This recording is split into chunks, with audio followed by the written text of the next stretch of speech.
Tens of thousands of Irish citizens filled the streets of Dublin today in a historic display of public discontent, marking one of the largest protests in recent years. The demonstrations, which paralysed parts of the city, centred on widespread frustration with the government's approach to immigration, housing shortages, and broader domestic policies, underscoring deep tensions over cultural identity, economic strain, and national priorities.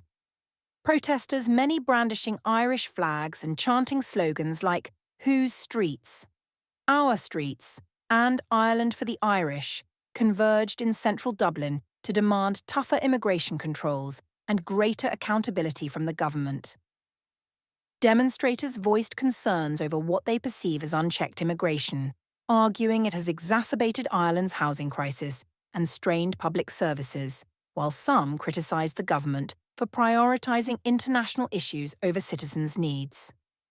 The protests coincide with Ireland's ongoing housing shortage and a notable rise in immigration, with approximately 150,000 people arriving in the country in the 12 months ending April 2024, including 30,000 returning Irish citizens.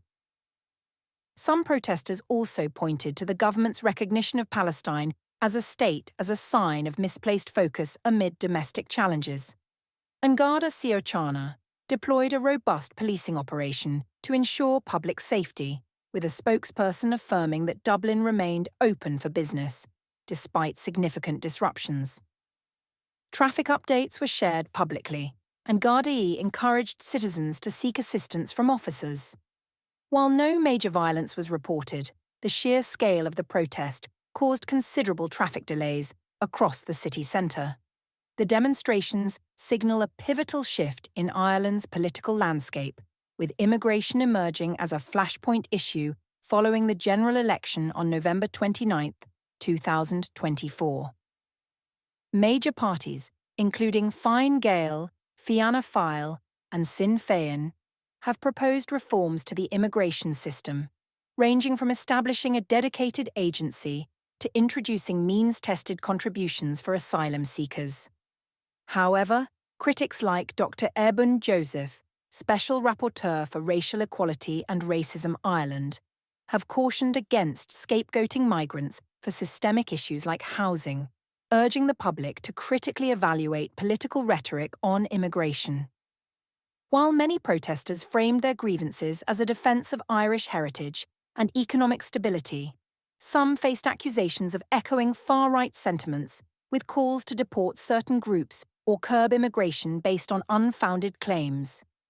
Ireland has seen a surge in far-right activity since 2022, with 476 anti-immigration protests recorded in 2022 and 2023, some escalating to arson and violence.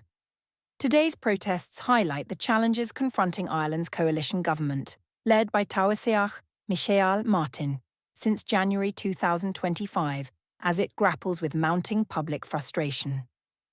As the crowds dispersed, their message resonated clearly. Many Irish citizens feel overlooked, and the debate over immigration and national priorities remains unresolved.